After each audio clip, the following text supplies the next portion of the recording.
Assalamualaikum warahmatullahi wabarakatuh. Kami dari kelompok 5 ingin mempresentasikan tentang sejarah ekonomi Indonesia. Mata kuliah Ekonomi dan Bisnis Indonesia. Sejarah ekonomi Indonesia. Sejarah ekonomi Indonesia terbentuk atas lokasi geografisnya yang terletak di antara persilangan samudra dan benua dunia. Sumber daya alam yang melimpah berupa hasil tani dan bumi, serta penduduk yang tinggal di penjuru kepulauan yang membentuk dasar dari perkembangan negara Indonesia.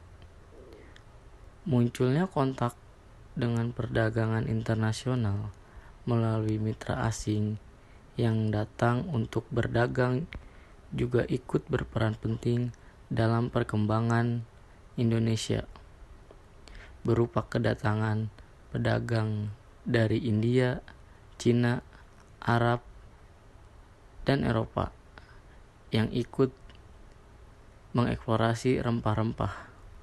Pada awal abad ke-17, Ferenc Ostend Company, salah satu perusahaan multinasional pertama dalam dunia sejarah, telah mendirikan basis operasional mereka di Kepulauan Indonesia untuk memonopoli perdagangan rempah-rempah dunia. Pada tahun 1800, Hindia Belanda merupakan salah satu negara terbesar yang menerima manfaat finansial dari monopoli perdagangan komoditas Nusantara di pasar internasional melalui hasil tani seperti kopi, teh, kina, karet, dan minyak sawit. Hasil bumi seperti minyak, batu bara, timah, dan tembaga. Hindia Belanda berubah menjadi Republik Indonesia setelah Perang Dunia Kedua.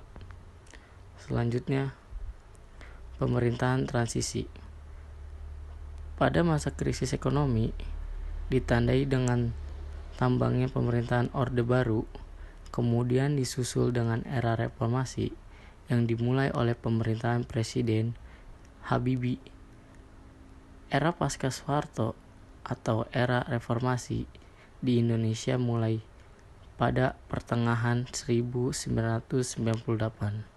tepatnya saat Presiden Soeharto mengundurkan diri pada 21 Mei 1998 dan digantikan Wakil Presiden B.J. Habibie.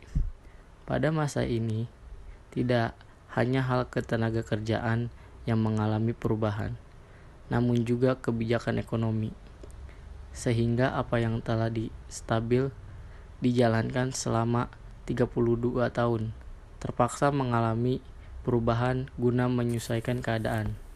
Era Reformasi 1998 hingga saat ini. Setelah Soeharto berada di Indonesia, Soeharto mengumumkan pengunduran dirinya dan mengucapkan terima kasih dan permohonan maaf pada seluruh rakyat Indonesia. Lalu meninggalkan halaman Istana Merdeka yang didampingi oleh ajudannya, yaitu Kolonel Kaf Isantoso dan Kolonel Pol Sutanto. Kemudian Wakil Presiden B.J. Habibie dilantik menjadi Presiden baru Republik Indonesia berdasarkan Pasal 8 Undang-Undang 1945 yang menandakan sebagai mulanya era baru, yaitu era reformasi. Namun B.J. Habibie hanya menjabat selama 1 tahun 5 bulan karena masa pemerintahan B.J. Habibie dianggap sebagai perpanjangan tangan rezim Orde Baru. Pemerintahan era reformasi dari masa pemerintahan presiden dari tahun 1998 hingga saat ini. Yang pertama itu ada Soeharto, yang kedua ada pemerintahan B.J. Habibie, yang tiga ada pemerintahan Abdurrahman Wahid atau Gus Dur, yang keempat pemerintahan Megawati Soekarno Putri, Yang kelima, pemerintahan Susilo Bambang Yudhoyono. Yang keenam dan yang terakhir itu ada pemerintahan Joko Widodo.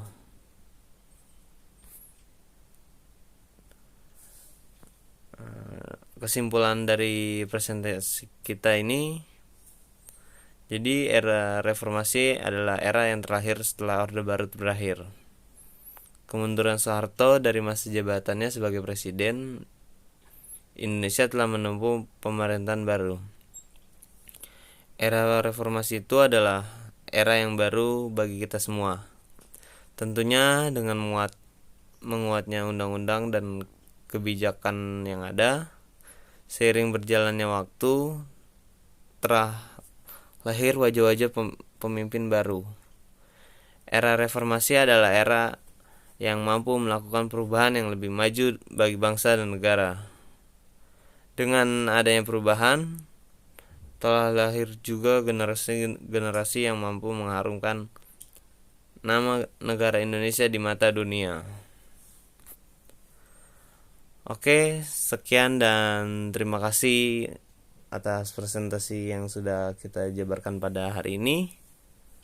Mohon maaf bila ada salah-salah kata atau perbuatan yang tidak menyenangkan, mohon dimaafkan. Sekian dan terima kasih.